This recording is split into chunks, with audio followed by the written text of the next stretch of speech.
Caro presidente desta sessão, estimado senador Rubem Figueiredo, senhoras e senhores senadores, nossos telespectadores da TV Senado, ouvintes da Rádio Senado, nossos visitantes. Há pouco, na abertura da sessão de hoje, o senador que me antecedeu nesta tribuna falou sobre uma figura, talvez uma das mais emblemáticas e importantes do século XX, que o mundo todo reverencia. E as razões são enormes do tamanho da grandeza desta figura que honra a política, o ex-presidente e pacificador da África do Sul, Nelson Mandela. Na sexta-feira, vários senadores ocuparam a tribuna para reverenciar a memória deste grande líder e que se tornou um grande amigo do Brasil. E aqui o presidente da Comissão de Relações Exteriores, nosso jovem talentoso senador Ricardo Ferraz, faço essa abordagem para também dizer que também assinei com muito bom grado a iniciativa do senador Paulo Paim, que na sexta-feira fez um requerimento de votos de pesar a ser encaminhado pelo Senado Federal à família do grande líder sul-africano Nelson Mandela. Mais do que um exemplo de vida, ele foi um exemplo de liderança política que encantou o mundo. Não só pela sua capacidade, mas pelo sofrimento depois de 27 anos em 3 prisões no seu país, trabalhos forçados, saúde debilitada, e suportou brava e heroicamente até os 95 anos de idade. E sucumbiu a uma tuberculose que o atormentava fazia muito tempo. Eu tive a honra como jornalista, senador Rubem Figueiredo, caros colegas senadores, de como jornalista ter acompanhado a primeira visita oficial de um presidente brasileiro à África do Sul. Isso foi em 1996, quando o então presidente Fernando Henrique Cardoso esteve lá.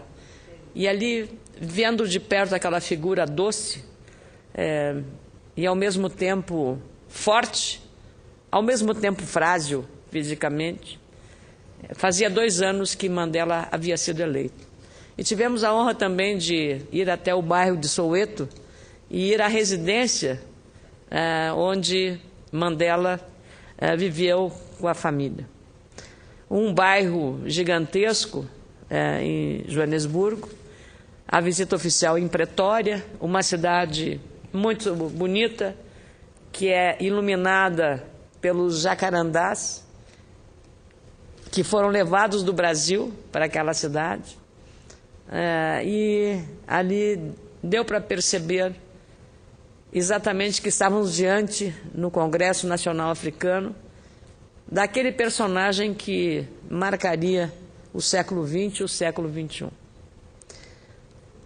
No final da Copa do Mundo de 2010, no estádio Soccer City, Mandela entrou num carrinho de golfe e foi a sua última aparição pública numa cerimônia oficial. Naquele estádio lotado por 85 mil torcedores, a maioria sul-africanos, mas de todas as partes do mundo, que amam o futebol, gritavam e ovacionavam aquele líder que já estava fisicamente muito fragilizado. Ele estava com 92 anos de idade. E com a mesma forma doce e meiga, ele passou por ali exaltado com vibração. E aquele cenário bonito daquela festa que o mundo todo gosta, que é a festa do futebol, foi, por assim dizer, a última demonstração da força da imagem dessa figura Nelson Mandela. Ele que já havia inspirado um filme, Invictus, que usava o esporte como forma de integração racial. Faço um corte agora e saio de Joanesburgo no final da Copa de 2010 e venho para Joinville neste domingo, lá em Santa Catarina. Senador Cristóvão, as cenas não combinam em nada com o esporte, não combinam em nada com aquilo que nós queremos mostrar ao mundo, como mostrou a África do Sul em 2010, e nós mostraremos ao mundo em 2014, no ano que vem. E está tão próximo. Isso não é futebol, é barbárie. Essa foi a manchete que o jornal espanhol Marca estampou nesta segunda-feira, se referindo à briga entre as torcidas na Arena Joinville, no duelo no Brasileirão, Campeonato Brasileiro de Futebol, entre o Atlético do Paraná e o Vasco da Gama do Rio de Janeiro. Na mesma capa, o Diário Espanhol traz que pelo menos 4 pessoas ficaram feridas com gravidade e que não havia policiamento para separar torcedores. O Mundo Deportivo, outro diário espanhol, cita a preocupação do ex-jogador do Barcelona e atual presidente do Vasco, Roberto Dinamite, com a segurança dos jogadores para continuar a partida. Selvageria mundial foi o título do jornal esportivo argentino Olé. O texto lembra que apenas 2 dias após o sorteio das chaves da Copa do Mundo de 2014, a sede do Mundial é palco de cenas de terror. O jornal italiano La Gazzetta dello Sport mostra fotos do torcedor sendo espancado no chão e comenta que aquele foi o ponto máximo da violência no estádio. Na França, o L'Équipe diz que o jogo válido pelo Campeonato Brasileiro tornou-se um drama que foi além do campo. De fato, nada combina com o espírito de brasilidade, com o espírito de receber, com o espírito de celebrar o esporte que é a paixão nacional, o futebol. Eu sou uma torcedora como grande parte dos brasileiros, mas eu não sou fanática. E é o fanatismo, talvez, e a paixão exacerbada e que não justifica, sob nenhum aspecto, a violência que ocorre e que aconteceu no estádio em Joinville. Uma cidade que eu conheço, uma cidade pacata, uma cidade próspera, uma cidade que é um exemplo de empreendedorismo, de desenvolvimento, de integração. Ex-prefeito de Joinville, temos aqui um grande senador, que acabou governador de Santa Catarina, Luiz Henrique da Silveira. Talvez esteja tão triste quanto todos os outros joinvilenses. Uma cidade que tem o Balé Bolshoi, que tem um festival de dança que o Brasil inteiro admira, que tenha sido também o palco destas cenas de barbárie. E nós queremos, sinceramente, senador Rubem Figueiredo, caros colegas senadores, fazer um esforço aqui no Congresso, se for possível, para que o ambiente da disputa esportiva em 2014 seja um ambiente de paz, de concórdia e de confraternização. Hoje, ouvindo algumas preocupações, Porto Alegre vai sediar 4 jogos, mas o mais emocionante deles, ou o que vai provocar a maior movimentação, sem dúvida, será o último jogo lá no Rio Grande do Sul, entre a Argentina e a Nigéria. A Argentina é nossa vizinha, é um país amigo, que tem fronteira com o Rio Grande do Sul, e milhares de torcedores argentinos certamente atravessarão a fronteira para assistir no nosso estádio Beira-Rio este jogo que deve ser emocionante. O bonito futebol argentino vai estar lá presente. Então nós não queremos repetir em 2014 nenhuma cena, nem parecida com o que aconteceu ontem e que andou pelo mundo inteiro, a cena daquilo que a imprensa internacional chama de barbárie e de selvageria. Nós temos que resguardar todos, os torcedores, os jogadores, os dirigentes, os turistas, os torcedores de futebol que gostam do esporte, para que seja um espetáculo verdadeiramente bonito e consagrador do nosso país. Aliás, eu queria até registrar, neste momento, a manifestação da presidente da República, Dilma Rousseff, que condenou hoje as cenas de violência que marcaram o jogo entre o Atlético Paranaense e o Vasco no domingo. Na sua conta pessoal, no microblog Twitter, a presidente da República afirmou que vai conversar com o ministro dos Esportes, Aldo Rebelo, para assegurar a presença da polícia dentro das arenas de futebol. Aliás, isso está transcrito numa informação distribuída pelo G1, que é um portal de informações do jornal O Globo. Na avaliação da presidente, não é possível mais conviver com essa violência nos estádios. Todos nós concordamos. O que a presidente da República, como a autoridade maior do nosso país, tem a responsabilidade de assegurar. Ela disse, são chocantes as cenas de brigas entre torcedores no jogo. Essa violência vai contra tudo que acreditamos ser o futebol. Um esporte de paixão, mas também de tolerância. Paz nos estádios. O país do futebol não pode mais conviver com a violência nos estádios, escreveu a presidente na rede social. Aliás, na noite de domingo, o ministro do Esporte, Aldo Rebelo, divulgou nota repudiando a violência na Arena Joinville. Abre aspas, os responsáveis devem ser identificados e punidos, cumprindo-se o Estatuto do Torcedor, que prevê penas de reclusão e de banimento dos estádios aos torcedores que cometerem atos de violência. Fecha aspas, manifestou o ministro do Esporte. O ministro disse que a pasta irá procurar o Conselho Nacional do Ministério Público para buscar um entendimento sobre a presença da polícia nos estádios. A tenente-coronel da Polícia Militar de Santa Catarina, Claudete Lemkuhl, informou ao portal G1 que no momento da briga não havia policiais militares dentro do estádio. Segundo essa autoridade da Polícia Militar catarinense, o motivo para a ausência de policiamento foi uma determinação do Ministério Público do Estado. Segundo ela, após a briga entre as torcidas, 160 policiais militares começaram a atuar dentro da Arena Joinville e 20 fora do estádio. Em nota emitida pela Polícia Militar de Santa Catarina, às 22 horas e 50 minutos de domingo, a corporação afirmou que esteve presente na parte externa do estádio durante o evento, atendendo a uma ação civil pública por parte do Ministério Público que propôs que o Poder Judiciário proíba a participação de policiais militares em atividades que fujam da competência constitucional da corporação. A nota afirma ainda que 113 policiais militares integraram as equipes de policiamento ostensivo, a pé, montado, de carro, motocicletas, helicóptero e resgate médico.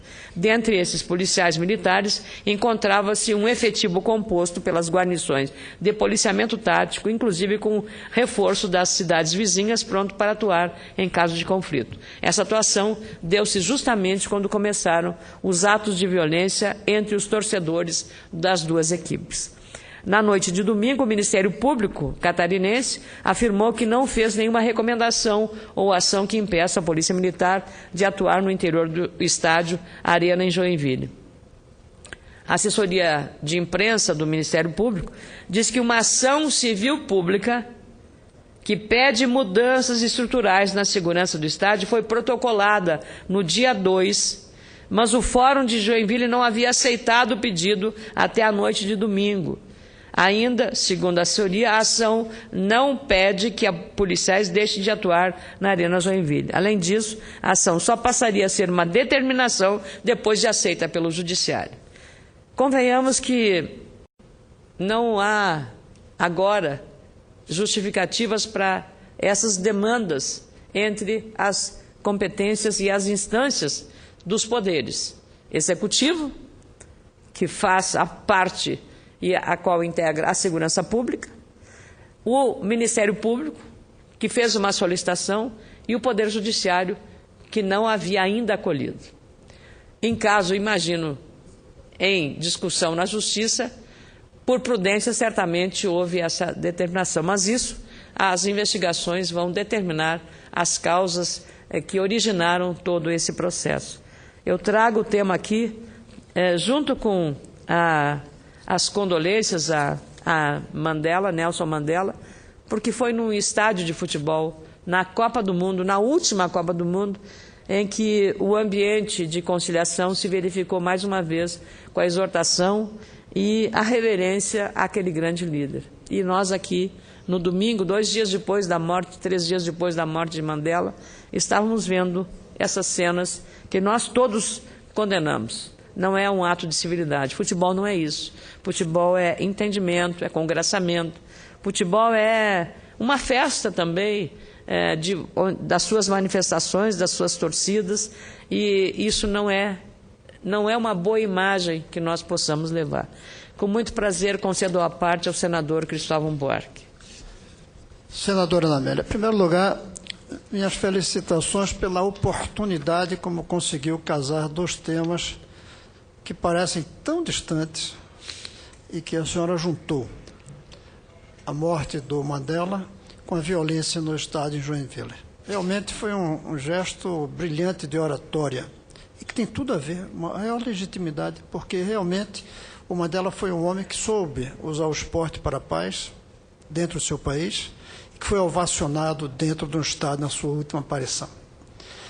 Eu só queria, ao mesmo tempo que me solidarizo com a senhora em relação à necessidade de pacificar nossos estádios, que é uma vergonha o que está acontecendo, uma tragédia, senador Rubem, ao mesmo tempo dizer que o que está acontecendo nos estádios não é diferente do que está acontecendo nas ruas. Nós, há muitos anos, já estamos numa guerra civil sem lados, uma guerra civil sem ideologias, uma guerra civil sem propósitos, mas uma guerra civil pelo descontentamento.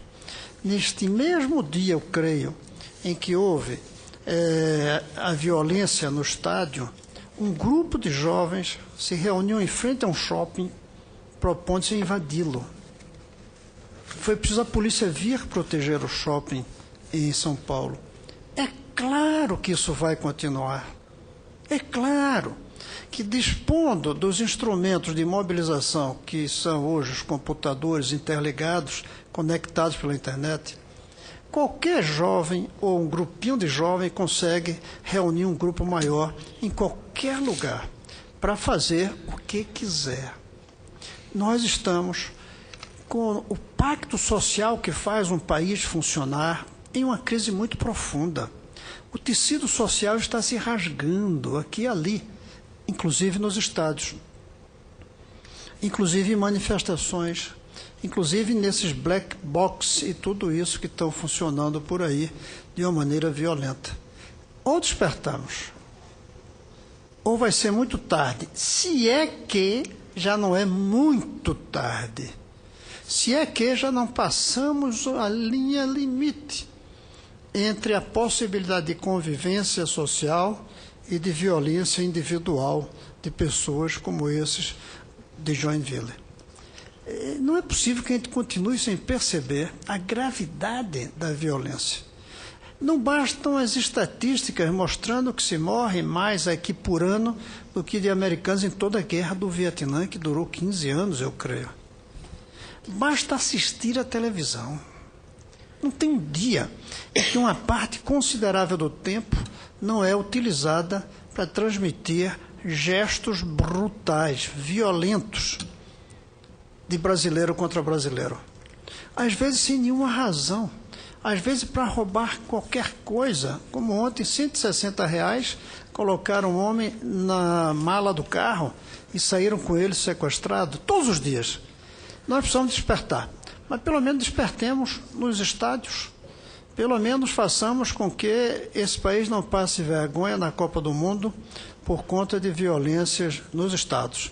Urge pacificar os estádios, mas urge pacificar o Brasil inteiro.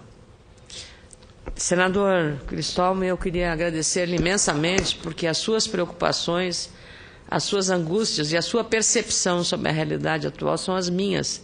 São as de, eu diria, de muitos brasileiros que têm a consciência do momento que estamos vivendo.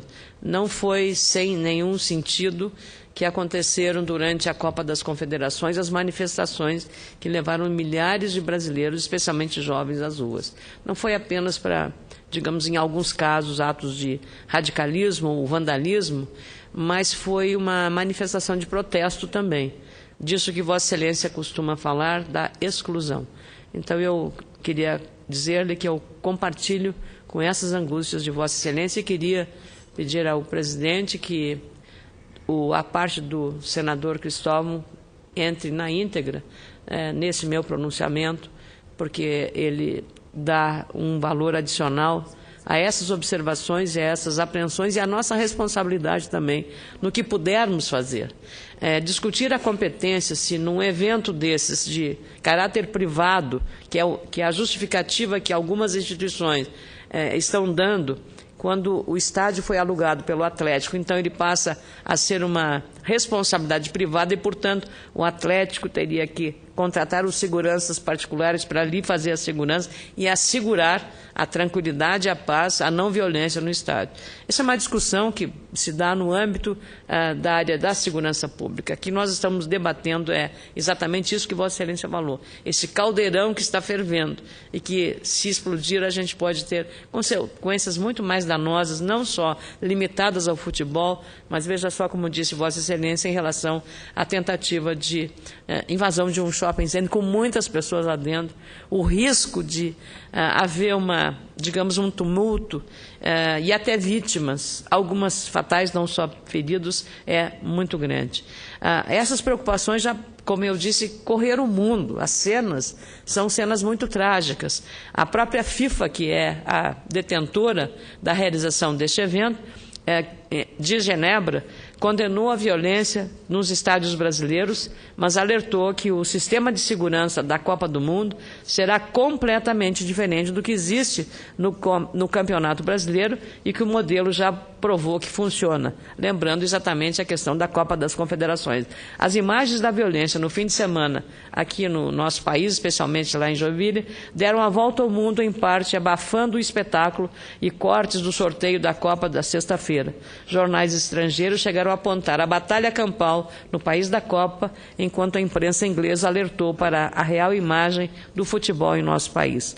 A FIFA, em uma resposta por e-mail ao jornal Estado de São Paulo, deixou claro que esses acidentes não devem ocorrer em nenhum estádio de futebol. Isso é muito triste para o futebol brasileiro, segundo a entidade. A FIFA e o Comitê Olímpico condenam qualquer forma de violência. Exatamente é por isso que nós aqui estamos abordando. Aliás, o campeonato brasileirão deste ano foi marcado por brigas, muitas brigas em arenas.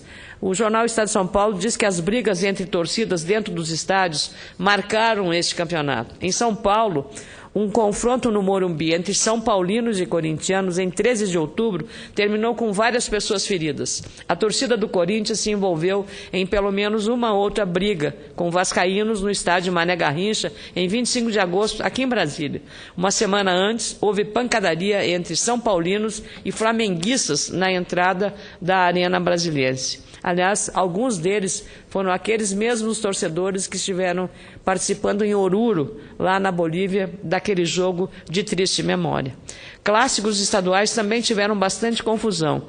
Quando o Atlético de Minas Gerais e Cruzeiro se enfrentaram em outubro, no mesmo dia de São Paulo e Corinthians, no estádio Independência, cruzeirenses brigaram entre si e jogaram bombas em atleticanos. No Paraná, em 6 de outubro, vários torcedores de ambos os times ficaram feridos num clássico entre Atlético Paranaense e Curitiba. Torcedores do Goiás brigaram entre si na arquibancada do Serra Dourada durante o jogo com o Internacional, lá do meu estado, o meu Inter. O atacante Walter se revoltou com os brigões e não comemorou um gol que marcou em protesto contra o comportamento dos vândalos. O Superior Tribunal de Justiça Desportiva basicamente tem punido os clubes dos brigões com perdas de mando de campo. A medida, na prática, tem se mostrado inócua para conter a violência nos estádios.